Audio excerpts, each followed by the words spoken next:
حدثنا عبد الله بن يوسف اخبرنا مالك عن عبد الله بن ابي بكر عن ابيه عن امرة بنت عبد الرحمن انها اخبرته انها سمعت عائشة رضي الله عنها زوج النبي صلى الله عليه وسلم تقول انما مر رسول الله صلى الله عليه وسلم على يهودية يبكي عليها اهلها کہ نبی صلی اللہ علیہ وسلم ایک مرتبہ ایک یہودی عورت کے پاس سے گزرے جس کے گھر والے اس پر رو رہے تھے مرنے کے بعد. فقال تو آپ نے فرمایا انہم لیبکون علیہا کہ اس کے رشتہ دار اس پہ رو رہے ہیں. وَإِنَّهَا لَتُعَذَّبُ فِي قَبْرِهَا اور وہ اپنی قبر میں عذاب دی جا رہی ہے. اب اس حدیث سے بھی عذاب قبر جو ہے وہ ثابت ہوتا ہے. مراد یہ ہے کہ ان کو حقیقت نہیں معلوم کہ اس کو تو سزا ہو رہی ہے اور یہ الگ عذاب میں ہے، تو کفر پہ رہنے کا دونوں کو ہی نقصان ہو رہا ہے. کیوں؟ اگر مسلمان ہوتے تو نقصان نہ ہوتا، کیسے نہ ہوتا؟ اگر یہ روتے بھی تو ان کا رونا ان کے لیے باعث رحمت تھا. یعنی چیخنا پکارنا تو منع ہے، لیکن میت کے مرنے پر اگر انسان غم زدہ ہوتا ہے تو آپ کو وہ حدیث یاد کر لینی چاہیے جس میں آپ صلی اللہ علیہ وسلم نے فرمایا کہ مومن کا حال بھی بڑا عجیب ہے، اور مومن کے سوا یہ چیز کسی کو نصیب نہیں کہ جب اس کو کوئی دکھ تکلیف پہنچتی ہے اور وہ اس پہ غم زدہ ہوتا ہے اور صبر کرتا ہے تو اللہ تعالیٰ اس کے درجات کو بلند کر دیتے ہیں. اب اگر کسی کا کوئی رشتہ دار فوت ہو گیا ہے اور پیچھے کوئی رو رہا ہے تو رونے والے کا غم اس کے لیے کیا ہے؟ رونے والے کے لیے باعث اجر ہے اگر وہ حدود کے اندر رہ کے رو رہا ہے. اور دوسری طرف میت جو ہے وہ اگر ایمان کی حالت میں فوت ہوئی تو اس کو وہاں عذاب نہیں ہوگا. اس کے برعکس جب ایک کافر فوت ہوتا ہے تو کافر اگر قبر میں ہے تو اس کو عذاب ہے، اور اگر پیچھے رشتہ دار رو رہے ہیں تو ان کا رونا ان کے لیے باعث رحمت نہیں بلکہ وہ ایک صدمہ، ایک عذاب ہی ہے، ایک مصیبت ہے. کیونکہ مصیبت پر مومن کو تو اجر ملتا ہے لیکن کافر کو کچھ بھی نہیں ملتا. حدثنا اسماعیل بن خلیل حدثنا علی بن مسہر حدثنا ابو اسحاق وهو الشیبانی عن ابی بردہ عن ابی قال لما اصیب عمر رضی اللہ عنہ کہ جب حضرت عمر رضی اللہ تعالی عنہ کو مصیبت پہنچی یعنی فوت ہونے لگے یا زخمی حالت میں تھے، جعل صہیب یقول واخاہ فقال عمر اما علمت ان النبی صلی اللہ علیہ وسلم قال ان المیت لا يعذب ببکاء الحی. حی یہاں نیا لفظ آیا جس کا معنی ہے قبیلے والے، یعنی آل اولاد مراد ہیں. باب ما یکرہ من النیاحتی، نیاحہ نوحہ سے ہے، اردو میں بھی استعمال ہوتا ہے. نوحہ کی ناپسندیدگی کا بیان علی المیت میت پر. وقال عمر رضی اللہ عنہ دعہن یبکین علی ابی سلیمان ما لم یکن نقع او لقلقۃ والنقع التراب علی الرأس واللقلقۃ الصوت. ہوا یہ کہ خالد بن ولید کی جب وفات ہوئی تو عورتیں رونے لگیں تو لوگوں نے آ کے حضرت عمر کو شکایت کی تو آپ نے کیا فرمایا؟ دعہن، چھوڑو ان کو، یبکینا روتی رہیں، رونے دو. اللہ ابی سلیمان، یہ ابو سلیمان خالد بن ولید کی کنیت ہے کہ خالد بن ولید پر رونا چاہتی ہیں تو رو لیں. ما لم یکن، جب تک کہ نہ ہو، کیا نہ ہو؟ نقعن کہتے غبار کو، او لقلقتن یا آواز، یعنی چیخ پکار اگر نہیں کر رہی یا شور ہنگامہ برپا نہیں کیے ہوئے یا کوئی ادھم نہیں مچایا ہوا کہ گرد و غبار اڑ رہی ہے تو ایسی صورت میں ان کو رونے کی اجازت ہے. اور دوسرا غبار کی بات اس لیے کی گئی کہ لوگوں کے ہاں ایک رسم یہ ہوتی تھی کہ منہ پہ مٹی پھینکتے تھے اپنے جب کوئی مر جاتا تھا، تو آپ نے فرمایا کہ اگر وہ منہ پہ مٹی نہیں پھینک رہی یا کوئی ایسا کام نہیں کر رہی کہ جس میں نامعقول حرکتیں ہوں تو ایسی صورت میں رونا، خالی رونا اس کی ممانعت نہیں، جتنا کوئی چاہے رو لے. حدثنا ابو نعیم قال حدثنا سعید بن عبید عن علی بن ربیعہ عن المغیرہ رضی اللہ عنہ قال سمعت النبی صلی اللہ علیہ وسلم یقول ان کذبا علی لیس ککذب علی احد، کہ میرے اوپر جھوٹ بولنا ایسا نہیں جو کسی اور پہ جھوٹ بولنا، یعنی زیادہ شدید ہے. یعنی کسی اور کے بارے میں اگر کوئی جھوٹ باندھتا ہے تو وہ اتنا بڑا جرم نہیں جتنا آپ صلی اللہ علیہ وسلم کے اوپر جھوٹی بات باندھنے کا جرم ہے. من کذب علی متعمدا فلیتبوأ مقعدہ من النار، جو مجھ پر جان بوجھ کر جھوٹی بات منسوب کرے اسے چاہیے کہ اپنا ٹھکانہ جہنم میں بنا لے. سمعت النبی صلی اللہ علیہ وسلم یقول، اور یہ بات کہنے کے بعد وہ صحابی حدیث بیان کرتے ہیں کہ آپ صلی اللہ علیہ وسلم نے فرمایا من ینح علیہ یعذب بما نیح علیہ، کہ آپ کیا فرماتے تھے کہ جس پر نوحہ کیا جائے تو اس کو عذاب دیا جاتا ہے نوحہ کرنے والوں کے نوحے کی وجہ سے. اور پھر وہی بات یاد رکھے کہ اگر اس نے ان کو کوئی وصیت کی ہو یا تلقین کی ہو یا یہ بات وہ خود بھی اپنی زندگی میں کرتا رہا ہو، یعنی اس میں اس کی کسی طرح کی پسندیدگی شامل ہو.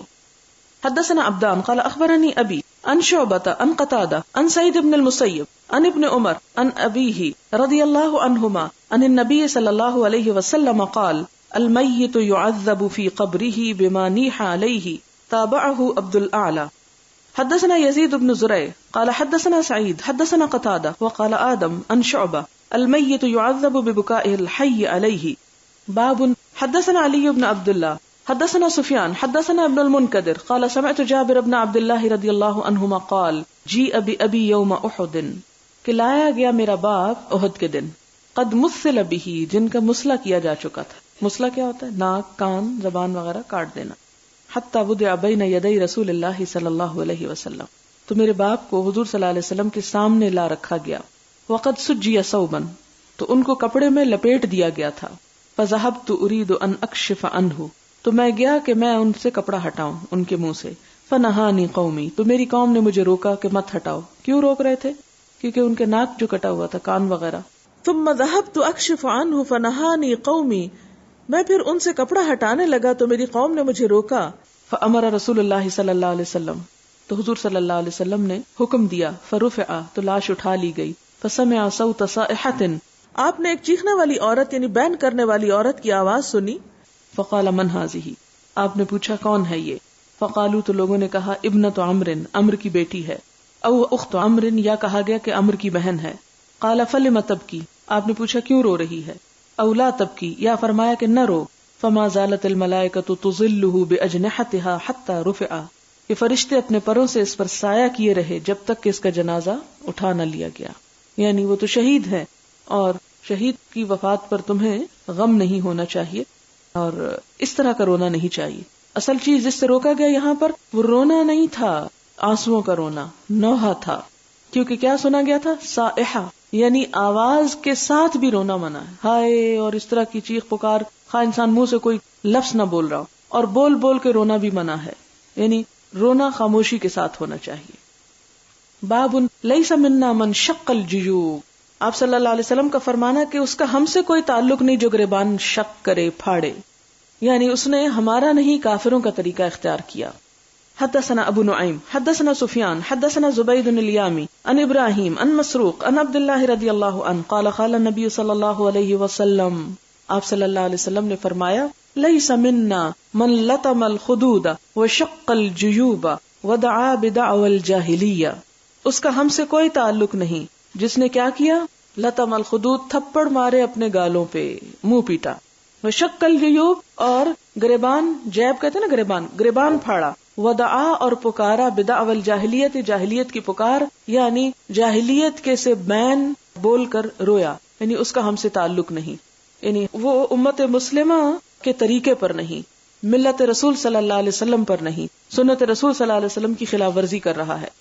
باب رثاء النبی صلی اللہ علیہ وسلم سعد بن خولہ، آپ صلی اللہ علیہ وسلم کا سعد بن خولہ کے بارے میں افسوس کرنا.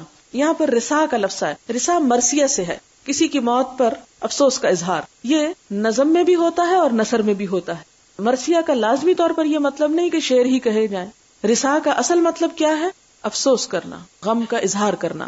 اس سے یہ معنی نہیں لینا چاہیے کہ آپ صلی اللہ علیہ وسلم نے سعد بن خولہ کی وفات پر کوئی شعروں کا مرثیہ پڑھا، یہ نہیں اس کا معنی.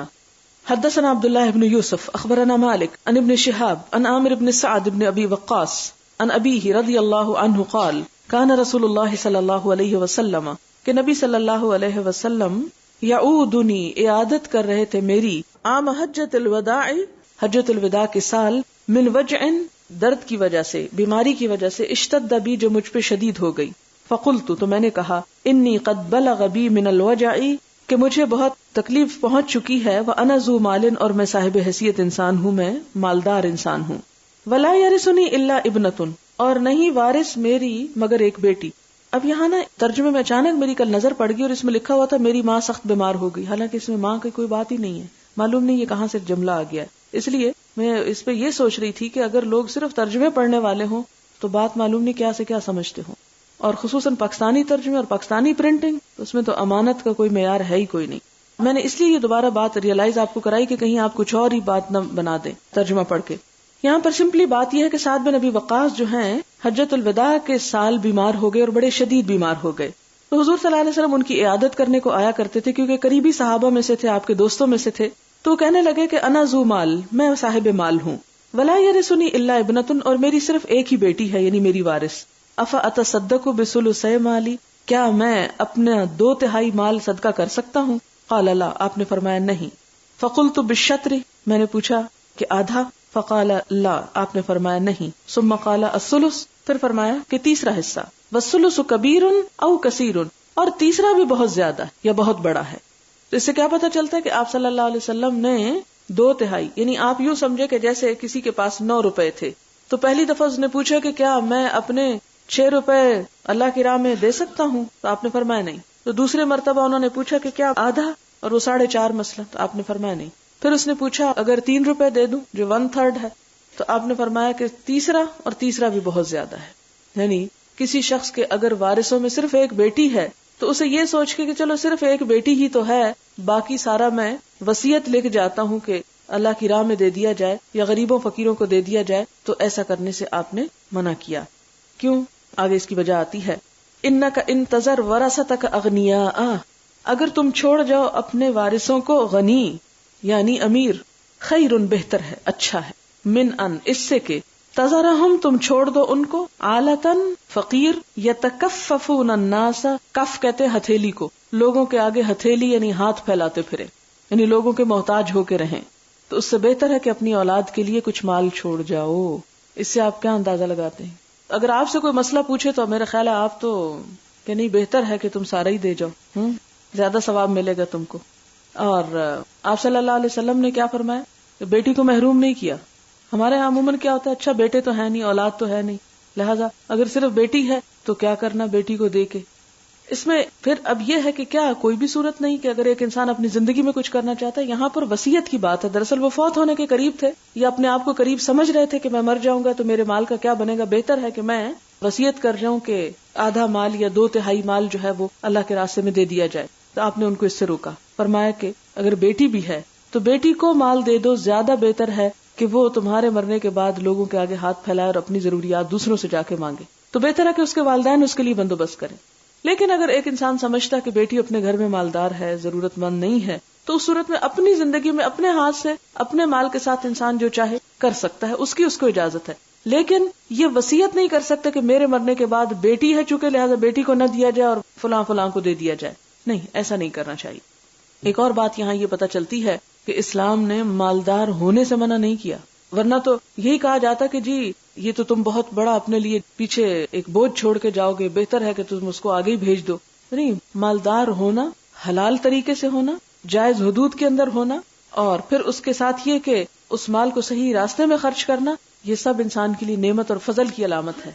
پھر فرمایا وَإِنَّكَ لَن تُنْفِقَ نَفَقَةً، اور تم نہیں خرچ کرو گے کوئی خرچ کرنے کی چیز، تبتغی بہا وجہ اللہ، کہ اس کے ذریعے تم اللہ کی رضا چاہتے ہو، الا اجرت بہا، مگر تم اس پر اجر دیے جاؤ گے. حتی ما تجعل فی امرأتک، یہ 2 دفعہ غلط نہیں لکھا گیا، یہ درست ہے، فی امرأتک، یہاں تک کہ وہ لقمہ جو تم اپنی بیوی کے منہ میں ڈالتے ہو. فی کا مطلب ہوتا منہ، ماؤتھ، اور فی میں ان، یعنی وہ لقمہ جو تم اپنی بیوی کو کھلاتے ہو، اس لقمے کے کھلانے پر بھی تمہارے لیے اجر لکھا جاتا ہے. یہاں کس غلط فہمی کو دور کرنا مقصود تھا کہ کوئی شخص یہ سمجھے کہ اپنے گھر والوں کو دینے کا کوئی ثواب نہیں، لہٰذا اپنی بیوی کو دینے کی بجائے بہتر ہے کہ محلے کی ایک غریب عورت کو دے دیا جائے. ہاں ٹھیک ہے، غریب عورت کو بھی دیں، لیکن اپنی بیوی کو دیں تو وہ بھی ثواب سمجھ کر ہی دیں، اس پر احسان جتا کر نہیں، یا اسے تنگ کر کے اذیت جتا کے نہیں. اور یہ بات میں اس لیے کر رہی ہوں کہ جن کی کفالت ہمارے ذمہ ہے ان پر کوئی احسان جتانا نہیں چاہیے، ورنہ احسان جتانے سے ساری نیکی برباد ہو جاتی ہے. فقلت یا رسول اللہ اخلف بعد اصحابی، تو میں نے کہا یا رسول اللہ کیا میرے ساتھی چلے جائیں گے اور میں پیچھے چھوڑ دیا جاؤں گا؟ قال انک لن تخلف فتعمل عملا صالحا، اب نے فرمایا کہ تم ہرگز نہ پیچھے چھوڑے جاؤ گے کہ تم نیک عمل کرو. یعنی مراد اس میں آپ صلی اللہ علیہ وسلم انڈائریکٹلی ان کو بتا رہے تھے کہ ابھی تم نہیں مرتے، یعنی پیچھے نہیں رہتے نیک عمل کرنے سے، یعنی ابھی تمہیں اور اللہ تعالیٰ چانس دے گا کہ جس میں تم اچھے اچھے کام کرو گے. الا ازددت به درجۃ ورفعۃ، کہ جو بھی نیک عمل کرو گے تم ایسا اللہ تمہارے درجے اور بلندی میں اور اضافہ کرے گا. ثم لعلك ان تخلف حتى ينتفع بك اقوام. پھر ان کو کیا کہتے ہیں کہ ہو سکتا ہے کہ تم ابھی اور زندگی دیے جاؤ، تو خلف پیچھے چھوڑے جاؤ، یعنی ابھی نہیں مرو، کہ تم ایسے ایسے کام کرو کہ جس سے کچھ لوگوں کو فائدہ پہنچے. وَيُضَرَّ بِكَ آخَرُونَ، اور کچھ لوگوں کو نقصان پہنچے. حضرت سعد نے بہت لمبی عمر پائی آپ صلی اللہ علیہ وسلم کے بعد بھی، اور ان سے اللہ تعالیٰ نے بہت بلند کام لیے. آپ کو یاد آ جانا چاہیے کہ انہوں نے ایران فتح کیا تھا، عراق فتح کیا تھا. آپ صلی اللہ علیہ وسلم فرمایا تھا کہ ہو سکتا ہے تم زندہ رہو، کچھ لوگوں کو تم سے فائدہ پہنچے. کس کو فائدہ پہنچا؟ مسلمانوں کو، کہ بہت مال غنیمت آیا. اور کچھ لوگوں کو نقصان بھی پہنچے. کس کو نقصان پہنچا؟ کافروں کو نقصان پہنچا. مراد اس سے یہ ہے کہ آپ دراصل انڈائریکٹلی ایک پیشن گوئی کر رہے تھے، لیکن بہت واضح الفاظ میں نہیں. اللہم امض لاصحابی ہجرتہم، اے اللہ میرے صحابہ کی ہجرت پوری کر دے. ولا تردہم علی اعقابہم، اور ان کو ایڑیوں کے بل واپس نہ لوٹانا. مراد یہ ہے کہ جب مکہ فتح ہو گیا تھا تو اس وقت بھی پسندیدہ یہی تھا کہ وہ لوگ مدینہ میں ہی ٹھہریں، مکہ میں نہ آئیں. اسی لیے آپ دیکھتے کہ حضور صلی اللہ علیہ وسلم حج کرنے کے لیے آتے ہیں لیکن صرف 4 دن مکہ کے اندر رہتے ہیں، only 4 days، اور باقی کہاں چلے جاتے ہیں؟ منا اور عرفات وغیرہ. اور صحابہ کرام میں سے بھی اگر کبھی کوئی کسی کام سے آتا تو فوراً لوٹنے کی کوشش کرتا کہ کہیں ہماری ہجرت میں خلل نہ آ جائے. پھر فرمایا کہ لیکن البائس سعد بن خولہ، اور اصل مصیبت زدہ تو سعد بن خولہ ہے بیچارہ. یرسی لہو رسول اللہ صلی اللہ علیہ وسلم ان مات بمکہ، آپ صلی اللہ علیہ وسلم اس کے مرنے پہ افسوس کرنے لگے. یرسی لہو یہ نہیں مرثیہ کہنے لگے اور شعر پڑھنے لگے، مراد ہے افسوس کرنے لگے کیونکہ وہ مکہ میں ہی فوت ہو گئے تھے. اور اسی طرح ہم دیکھتے ہیں کہ حضرت فاطمہ بھی حضور صلی اللہ علیہ وسلم کی وفات کے بعد اشعار میں اپنے غم کا اظہار کرتی ہیں. تو اس سے یہ جواز تو نکلتا ہے کہ مرثیہ پڑھا جا سکتا ہے، لیکن مرثیہ کے ذریعے اظہار افسوس تو جائز ہے، لیکن وہ پڑھ پڑھ کے لوگوں کو رلانا اور چیخ پکار کرنا اور ایک سین کریٹ کر دینا اور گریبان پھاڑنا اور منہ پہ مٹی پھینکنا اور حال دھوائی کر دینا، یہ اسلامی اخلاق اور حدود سے بڑی ہوئی چیزیں ہیں جن کی اجازت نہیں دی گئی. باب ما ینہی من الحلق عند المصیبت، سر مڈا دینا مصیبت کے وقت، جیسے ہندوؤں میں.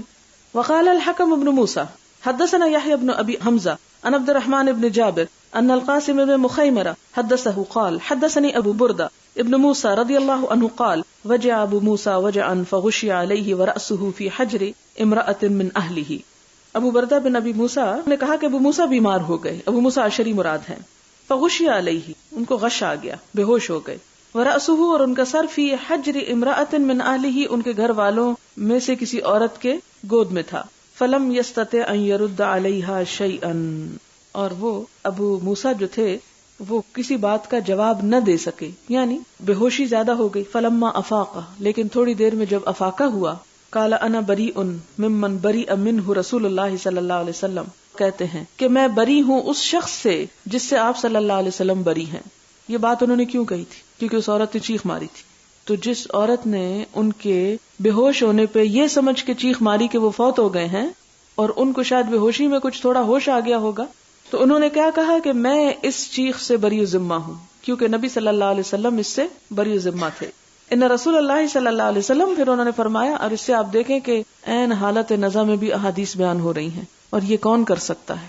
ذرا دیکھیں، ہوش میں نہیں ہے، بے ہوش ہو رہے ہیں، ختم ہونے کے قریب ہیں، کہ تھوڑا افاقہ ہوتا ہے، پتہ چلتا ہے کہ کسی نے غلط کام کیا ہے، وہیں امر بالمعروف شروع کر دیتے ہیں اور کہتے ہیں، حدیث سناتے ہیں، ان رسول اللہ صلی اللہ علیہ وسلم بریء من السالقۃ والحالقۃ والشاقۃ، آپ بری ذمہ ہیں اس سے جو چلائے، چلانے والی سے. سالقہ، حالقہ جو سر مڈوا دے، یعنی وہ عورت جو اپنے سر کے بال یعنی ٹینڈ کروا دے. والشاقہ، اور گریبان شق کر دے. ایسی عورتوں سے اللہ کے رسول صلی اللہ علیہ وسلم جو ہیں وہ بیزار ہیں.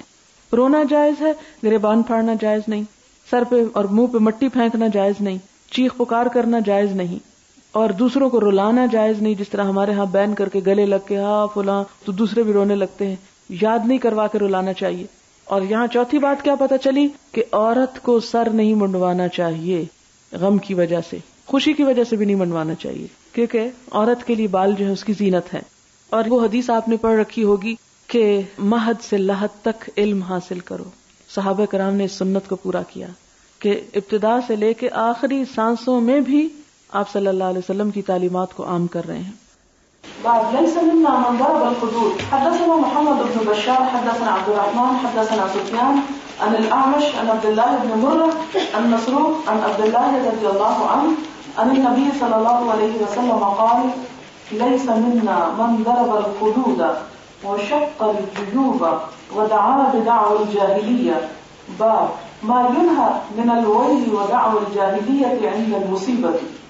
مصیبت کے وقت ویل یعنی واویلا کرنا، ہلاکت پکارنا اور جاہلیت کی سی باتیں کرنا یعنی کفر کی باتیں کرنا. جاہلیت دور کفر کے لیے کہتے ہیں نا، اس کے بعد اسلام آیا ہے. تو کسی شخص کو یہ جائز نہیں کہ کسی کے مرنے کے اوپر ایسے کلمات بولے جن سے کفر لازم آتا. بعض لوگ بہت بے دردی کے ساتھ ایسی باتیں بولتے ہیں کہ اللہ تعالیٰ کو کیا یہی نظر آیا تھا نعوذ باللہ کسی کی جان لے دی، اور ہم نے کیا بگاڑا تھا کہ ہمارے ساتھ یہ کیا آپ نے، اور نعوذ باللہ بہت ہی فضول قسم کی باتیں. تو خواہ ہم کتنا بھی ہو، صرف کوئی چیز ہماری ہے ہی نہیں، اس رب کی ہے. جب ہم نے ایمان لا کر یہ بات مان لی پھر ہمیں شکوہ اس بات کا، اور ہم یہ کہنے کے روادار کہاں کہ اللہ تعالیٰ آپ نے ہمارے ساتھ نعوذ باللہ زیادتی کی. اس طرح کی باتیں نہیں بولنی چاہیے. حدثنا عمر بن حفص قال حدثنا ابي حدثنا الاعمش عن عبد الله بن مرة عن مسروق عن عبد الله رضي الله عنه قال قال النبي صلى الله عليه وسلم ليس منا من ضرب الحدود. خد گال کو کہتے ہیں جس نے گال پیٹے. وشق الجيوب ودعا بدعوى الجاهلية